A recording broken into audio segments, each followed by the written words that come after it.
Hello student, my self Neelkamal Johnson और आज के इस वीडियो सेशन में हम ले रहे हैं सेल बायोलॉजी का रैपिड रिवीजन।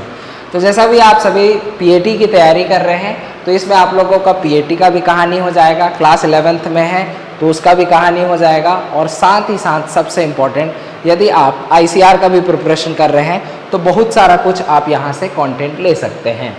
तो बेसिकली हम जो स्टडी कर रहे हैं वो है सेल बायोलॉजी, लेकिन मन में प्रश्न आता है यहाँ पर एक टर्म और लिखा गया है साइटोलॉजी। तो कई लोग सेल बायोलॉजी कहते हैं और कई लोग साइटोलॉजी कहते हैं। What is a cell biology और what is a cytology? Cytology मतलब होता क्या चीज़ है, सेल के स्ट्रक्चर को स्टडी करना, सेल कैसा स्ट्रक्चर है ये सब जो स्टडी करते हैं उसको क्या कहा जाता है, अपन साइटोलॉजी कहते हैं। लेकिन जब सेल बायोलॉजी की पढ़ाई करते हैं तो सेल बायोलॉजी में अपन इसके फंक्शन मतलब फिजियोलॉजी को साथ ही साथ उसके स्ट्रक्चर को एक साथ कंबाइन स्टडी क्या कहलाता है, हमारा सेल बायोलॉजी कहलाता है। क्लियर है? ओके, तो मेन यदि हम देखें हमारा जो पूरा ऑर्गेनिज्म है वो किससे मिलकर बना है, तो मैं सेल के बारे में तो यही कहूँगा कि हमारा जो बॉडी है वो किससे मिलकर बना है, सेल से मिलकर बना है। अब सेल मतलब क्या सर? सेल स्मॉलेस्ट यूनिट है। सेल जब आपस में मिला होगा तो क्या बना होगा बताइए? टिश्यू बना होगा। जब टिश्यू आपस में मिलने लग गए तो क्या बन गया होगा? ऑर्गन बन गया होगा। और ऑर्गन जब बन गया होगा तो ऑर्गन सिस्टम बना होगा और ऑर्गन सिस्टम बना होगा तो ऑर्गेनिज्म बना होगा।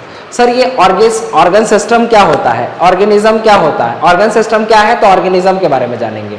देखो सेल जब छोटे छोटे जुड़े होंगे तो टिश्यू बन गए होंगे, टिश्यू जब लेयर में आए होंगे तो क्या बन गया होगा बताइए? ऑर्गन्स बने होंगे, ऑर्गन बहुत सारे मिलकर सिस्टम बनाए होंगे।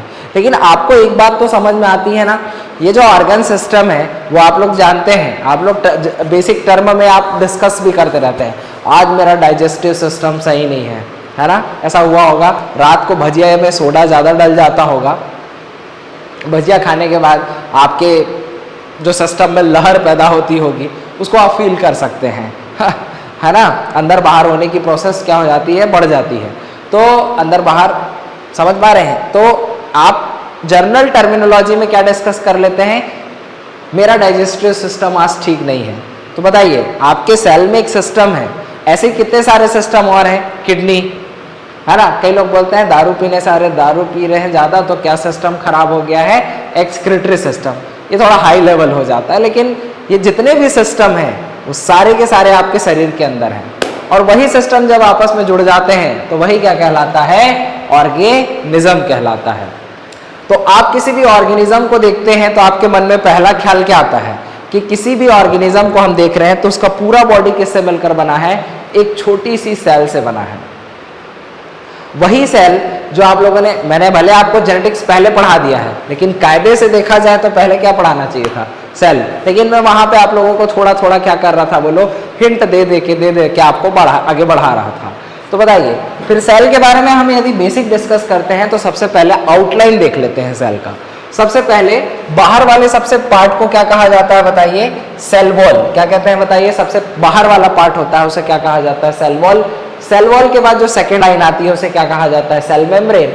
और सेल मेम्ब्रेन के बाद जो आप लोगों को दिखाई देता है ये लिक्विड वाला पार्ट उसे क्या कहा जाता है? साइटोप्लाज्म।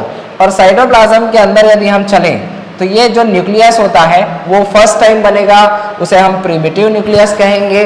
और जो प्रिमिटिव न्यूक्लियस होगा उसे हम क्या कहेंगे? प्रोकैरियोटिक। मतलब प्रो मतलब फर्स्ट या प्रिमिटिव और कैरियन मतलब होता है न्यूक्लियस।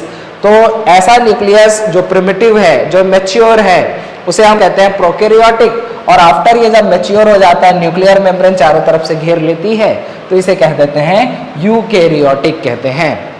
वैसे कहा जाए तो प्रोकैरियोटिक सेल के अंदर हम चलते हैं तो प्रोकैरियोटिक सेल के अंदर या यूकैरियोटिक सेल के अंदर जब हम चले तो इस न्यूक्लियस के अंदर यदि देखा, अच्छा एक बात और याद रखिएगा, प्रोकैरियोटिक में इस सेल को हम इस लेयर को क्या कहते हैं? केंद्रकाभ कहते हैं, केंद्रक नहीं कहते, ध्यान रखना। न्यूक्लियोइड के नाम से जाना जाता है। ये जो होता है इसे क्या कहा जाता है? केंद्रकाभ। इस केंद्रकाभ के अंदर चले तो क्रोमोसोम, क्रोमोसोम के अंदर क्या है? डीएनए। और डीएनए के अंदर जीन है और जीन है जो कैरेक्टर को शो करता है।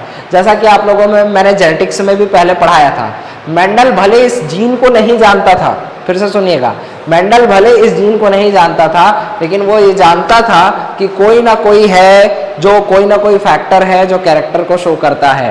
तो कैरेक्टर या जीन, आपको मैं फिर से बता देता हूँ क्या हो रहा है कैरेक्टर, किसी भी कैरेक्टर को, मेरे जैसे कैरेक्टर में एक कैरेक्टर क्या ले सकते हो, जैसे कि ये हेयर का कलर ले सकते हो, मेरी हाइट ले सकते हो, आप लोग का IQ पावर ले सकते हो।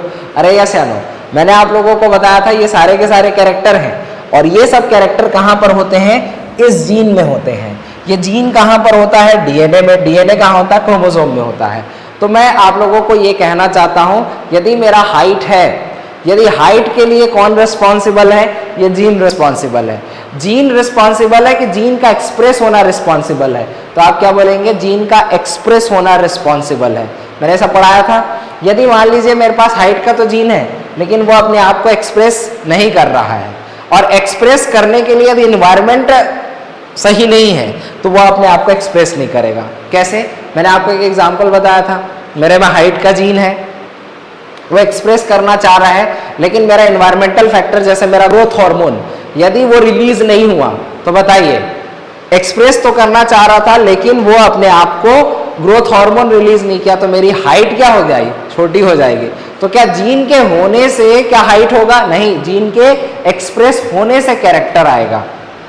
और आप लोगों को एक और चीज बताया था, क्या एक क्रोमोसोम में एक ही जीन होता है, नहीं, एक क्रोमोसोम में एक से ज्यादा जीन हो सकता है। जैसे आप लोगों को बताया था, सबसे छोटा क्रोमोसोम हमारे शरीर में कौन सा होता है, Y क्रोमोसोम होता है, और Y क्रोमोसोम में कितने जीन होते हैं, 231 जीन होते हैं। और आपको मैंने एक और बात बताई थी कि हमारे पूरे ह्यूमन बॉडी में कितने जीन है, बताइए, 30,000 जीन है। पर जरूरी नहीं है कि सब अपने आप को एक्सप्रेस कर रहे हों। बहुत बढ़िया, फिर से सुनिए, क्या हमारे शरीर में कितने जीन है, 30,000 जीन है। क्या एक क्रोमोसोम में एक से ज्यादा जीन हो सकता है, यस हो सकता है। क्या सारे जीन अपने आप को एक्सप्रेस करते हैं, नहीं करते हैं। एग्जाम्पल, आपके जैसे IQ लेवल का जीन है, क्या वो एक्सप्रेस कर पा रहा है, क्या, यस कर रहा है, लेकिन कम कर रहा है। मजाक कर रहा हूं, तो ये भी बात सही है, लेकिन IQ का जीन भी तो क्या होना चाहिए, एक्सप्रेस करना चाहिए, तब तो हम क्या होंगे, बुद्धिमान होंगे। तो वैसे ही हमारे शरीर में क्रोमोसोम में ही हमारे ऐसे जीन हैं जो हमारे कैरेक्टर को शो कर रहे हैं। यदि ये जीन अपने आप को एक्सप्रेस नहीं करेंगे, ये जीन यदि अपने आप को एक्सप्रेस नहीं करेंगे, तो वो कैरेक्टर भी नहीं आएगा। जैसा कि आप सभी जानते हैं, आपके शरीर में ही एक क्रोमोसोम है, और उस क्रोमोसोम में क्या होता है, जीन है, किसका बोलो, ऑन्कोजीन। ऑन्को मतलब होता है बेटा कैंसर का जीन। क्या ये कैंसर का जीन अपने आप को एक्सप्रेस कर रहा है, नहीं। यदि मान लीजिए कैंसर का जीन अपने आप को एक्सप्रेस कर जाए, क्या करने से, बिमल खाने से, या फिर बीड़ी सुट्टा, या फिर शराब का सेवन, इसके अलावा जो ये नहीं करते लेकिन ऐसा चीज ले रहे हैं जो शरीर में अंदर जाने के बाद क्या करे, उस जीन को एक्सप्रेस करा दे, तो आपको क्या हो जाएगा, कैंसर हो जाएगा। तो कुछ जीन है जो हमारे में एक्सप्रेस नहीं कर रहे हैं, तो वो अच्छी बात है, और कुछ जीन है जो अच्छा होने के बाद भी एक्सप्रेस नहीं रहे, तो वो गंदी बात है। जैसे हाइट का एग्जाम्पल बताया, IQ का एग्जाम्पल बताया, तो ये जेनेटिक्स में हम बहुत अच्छी तरीके से पढ़ेंगे। जीन जो होता है वही हमारे कैरेक्टर को क्या करता है, डिसाइड करता है। फिर मैंने आप लोगों को बताया था क्या चीज, ये वाली तो कहानी हो गई थी, बाहर वाला सेल वॉल हो गया था, अंदर वाला सेल मेम्ब्रेन हो गया था, साइटोप्लाज्म हो गया था। इस साइटोप्लाज्म में ही आपके सेल ऑर्गेनेली होते हैं। अब सेल ऑर्गेनेली कैसे होते हैं, मेम्ब्रेन की मेम्ब्रेन लेस होते हैं। तो बताया मैंने कि ये डबल मेम्ब्रेन भी हो सकता है, सिंगल मेम्ब्रेन भी हो सकता है, नो मेम्ब्रेन भी हो सकता है, ठीक है। तो जो नो मेम्ब्रेन होता है, तो ये तो मैंने आपको बताया कि यूकेरियोटिक और प्रोकैरियोटिक में एक ऐसे ऑर्गेनेली का नाम बताइए जो दोनों में प्रेजेंट होता है और मेम्ब्रेन लेस होता है। बहुत बढ़िया, राइबोसोम। क्या नाम याद रखना है यहाँ पर, राइबोसोम, जो यूकेरियोटिक और प्रोकैरियोटिक दोनों में होता है। लेकिन जनरली डिफरेंस में आपको ये लिखना है कि मेम्ब्रेन कंटेंट जो होता है, वो मतलब जो ऑर्गेनेली होता है वो मेम्ब्रेन युक्त होता है। तो जितने भी झिल्ली युक्त ऑर्गेनेली हैं वो किस में प्रेजेंट होगा, आप लोगों का यूकेरियोटिक में, बल्कि प्रोकैरियोटिक में प्रेजेंट नहीं होता है। न्यूक्लियर की बात करें, न्यूक्लियस की बात करें, तो न्यूक्लियर मेम्ब्रेन प्रोकैरियोटिक में एब्सेंट होती है, जबकि यूकेरियोटिक में न्यूक्लियर मेम्ब्रेन क्या होती है, बोलो, प्रेजेंट होती है। इसके बाद आप लोगों को ध्यान रखना है कि ये जो आप लोगों का सबसे इंपॉर्टेंट स्ट्रक्चर था, ध्यान रखना, प्रोकैरियोटिक और यूकेरियोटिक यही है, यही आगे जाकर क्या हो जाएगा, बताइए, मैच्योर हो जाएगा। क्या यहाँ तक के बातें समझ में आती है।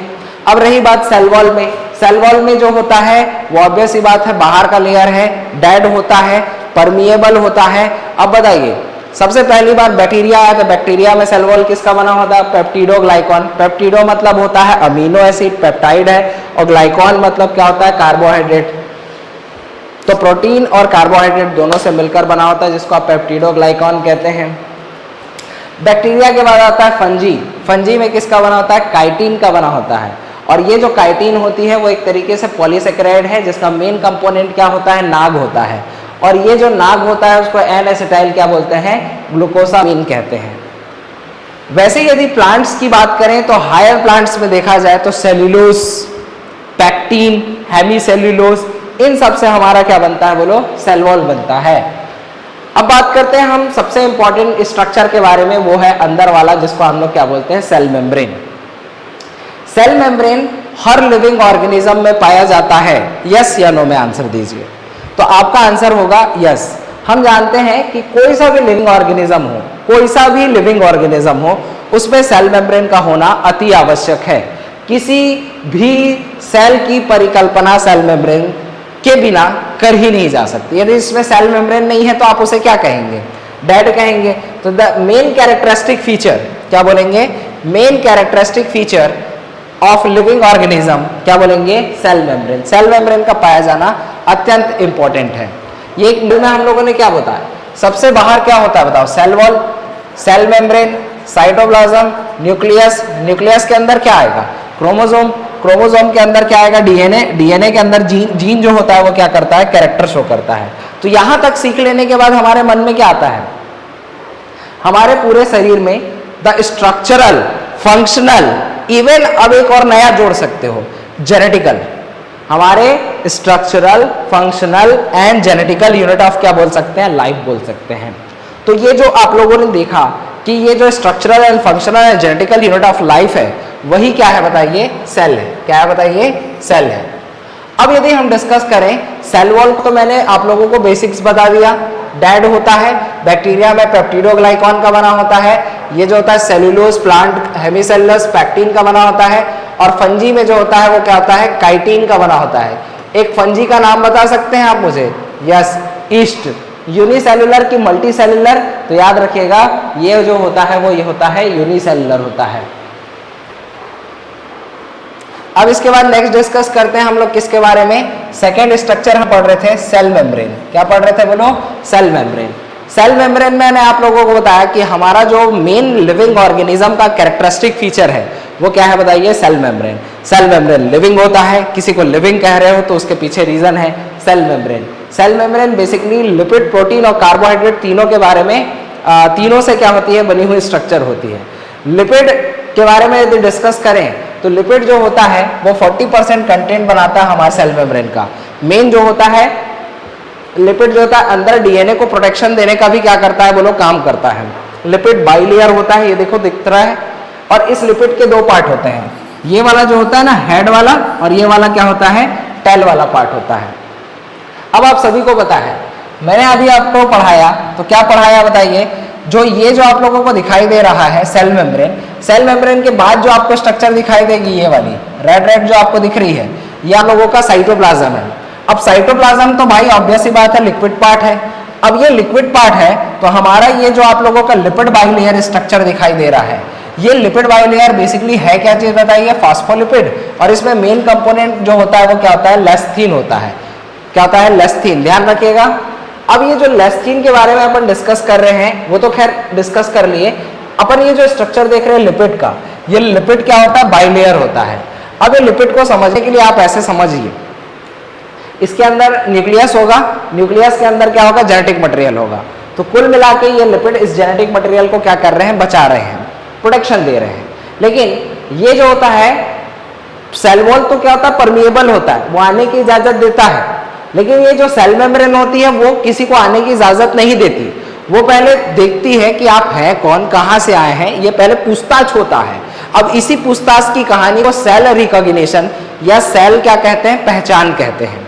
अब कोई सा भी मॉलिक्यूल्स अंदर चल दे ये जरूरी नहीं होता। तो इसके लिए यहाँ पर ये आप लोगों को दिखाई दे रहा है ये इस तरीके से, ये कार्बोहाइड्रेट होते हैं। तो कार्बोहाइड्रेट जो होता है वो सेल रिकॉग्निशन का काम करता है। और इंपॉर्टेंट चीज है, ये तो पहचान करता है, लेकिन अंदर ले जाने के लिए बीच बीच में प्रोटीन लगे होते हैं, धसे होते हैं। जो बाहर साइड लगे होते हैं इसको एक्सट्रिंसिक, और जो अंदर साइड लगे होते हैं इन सबको क्या कहा जाता है, इंट्रिंसिक प्रोटीन कहते हैं। फिर से बोलिए, जो बाहर लगे होते हैं उसे एक्सट्रिंसिक और जो अंदर लगे होते हैं उसे इंट्रिंसिक प्रोटीन कहते हैं। मान लो कोई मॉलिक्यूल्स बाहर से आया, तो बाहर से आएगा तो सबसे पहले क्या करेगा, मुलाकात होगी किससे बताइए, कार्बोहाइड्रेट से। ये वही वाली बात है ना, जैसे आप पार्टी वार्टी में जाते हो तो पार्टी वार्टी में सीधा देखते हो अरे चलो चलो चलो अंदर घुस जाते हैं, तो सबसे पहले क्या होता है, बाहर में 2-4 लोग खड़े होते हैं मेहमान लोग, वो बोलते हैं आइए आइए नमस्ते आइए, तो वो सेल रिकॉग्निस है, तो सेल रिकॉग्निस का काम कर रहा है, कार्बोहाइड्रेट है।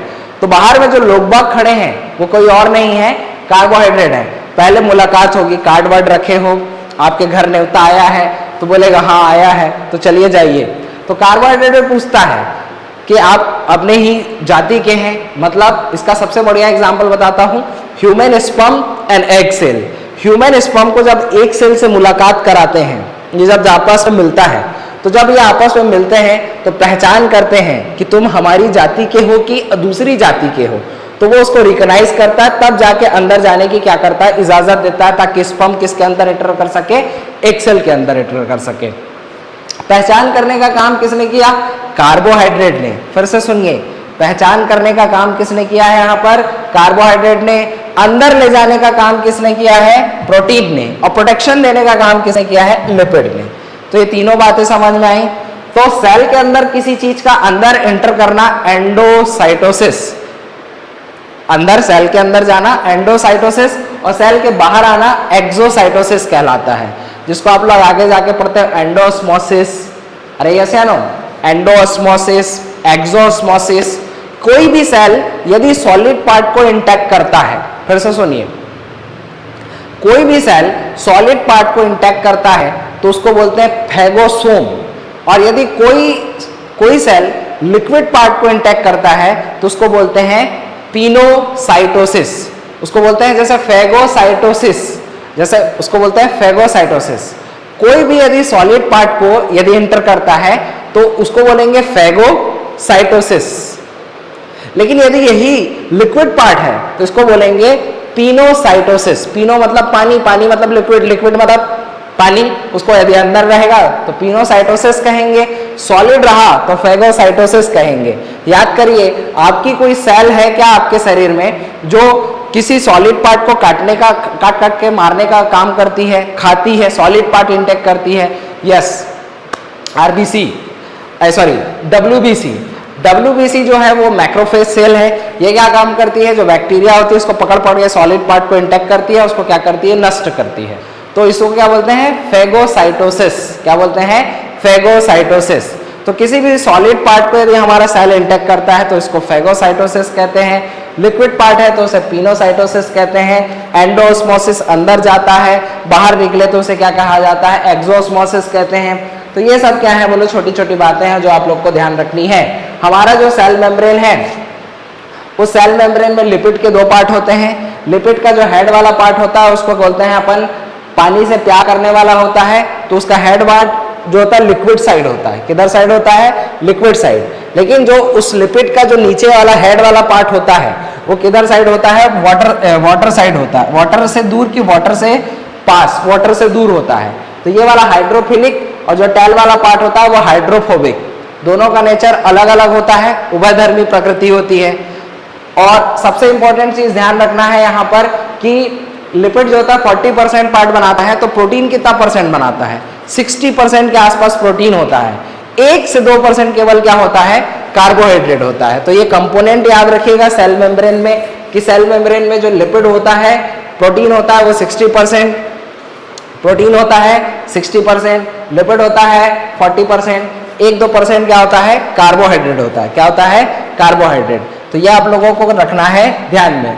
तो ये मैंने आप लोगों को बेसिकली क्या सिखा दिया है बोलो, सेल मेम्ब्रेन के बारे में। किसके बारे में, सेल मेम्ब्रेन के बारे में। चलिए अब आगे